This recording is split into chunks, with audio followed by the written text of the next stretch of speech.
Bonjour et bienvenue dans cette nouvelle analyse. Aujourd'hui, nous allons parler d'un sujet un peu particulier.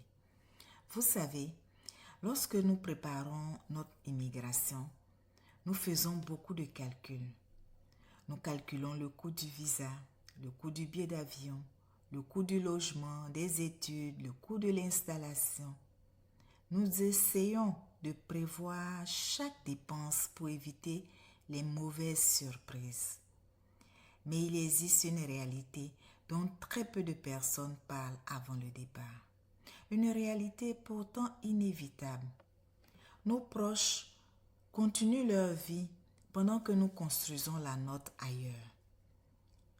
Lorsque nous quittons notre pays, nous laissons souvent derrière nous nos parents, parfois des personnes âgées, parfois des personnes dont la santé est très fragile. Sur le moment, nous sommes concentrés sur notre projet et c'est normal. L'objectif est de réussir son installation, trouver un emploi, obtenir un diplôme, faire vivre sa famille, mais les années passent, les enfants grandissent, les réalités augmentent et pendant ce temps, ceux que nous avons laissés au pays vieillissent eux aussi. C'est là que survient une question que peu de personnes se posent avant d'immigrer. Suis-je prêt si une urgence familiale survient? Parce que lorsque cette urgence arrive, elle ne laisse généralement pas beaucoup de temps. Une hospitalisation, une maladie grave, un accident ou parfois un décès. Dans ces moments-là, la question n'est plus de savoir si on veut voyager. La question devient, est-ce que je peux voyager? Beaucoup de nouveaux arrivants utilisent leurs économies pour démarrer leur nouvelle vie. Et c'est logique. Parce que le logement, les meubles, la voiture, les assurances, les études, tout cela coûte cher. Mais lorsque une urgence familiale survient à des milliers de kilomètres, une nouvelle dépense apparaît. Et elle n'était pas prévue avant. Non. Le déplacement d'urgence, c'est vraiment un imprévu. Contrairement aux vacances, un voyage d'urgence ne se prépare pas plusieurs mois à l'avance. On ne choisit pas la meilleure période, on ne choisit pas le meilleur prix pendant plusieurs semaines. Il faut partir rapidement. Et lorsqu'il faut partir rapidement, les coûts augmentent souvent de façon importante.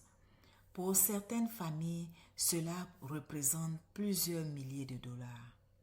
Parfois davantage si plusieurs personnes souhaitent effectuer le déplacement. Mais le problème n'est pas seulement financier, il est également émotionnel. Car certaines personnes n'ont tout simplement pas le moyen de partir. D'autres hésitent parce qu'elles occupent un nouvel emploi.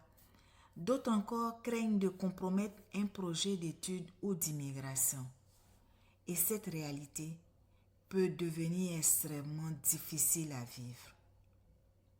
Personne ne souhaite apprendre qu'un proche est malade ou décédé, tout en sachant qu'il ne pourra peut-être pas être présent.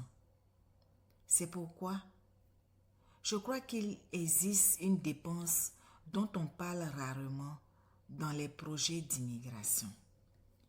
Le coussin de sécurité familiale. Non, pas pour acheter une voiture, non pas pour acheter des meubles, mais pour faire face à l'imprévisible. Parce que l'immigration ne consiste pas seulement à prévoir l'avenir, elle consiste aussi à reconnaître que certaines situations peuvent nous obliger à regarder derrière nous, vers notre famille, vers nos racines, vers ceux qui sont restés au pays. Pour plusieurs résidents permanents, la liberté de voyager constitue d'ailleurs un avantage auquel ils pensent rarement au moment de leur demande. On parle souvent du droit de travailler, du droit d'étudier, du droit de vivre au Canada, mais la liberté de pouvoir partir rapidement lorsqu'une urgence familiale survient est également précieuse.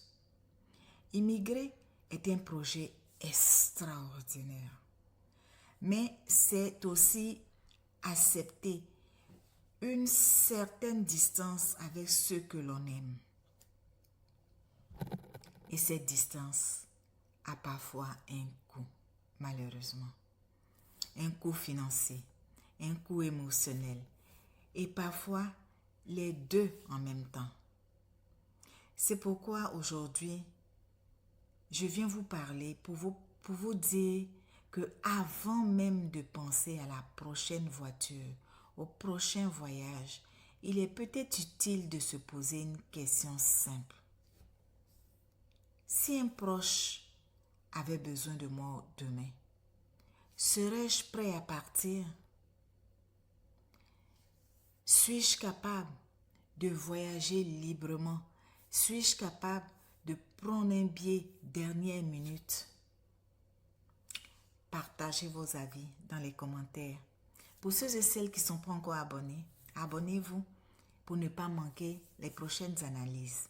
Bonne planification du projet et puis à bientôt dans une autre vidéo. Bye bye.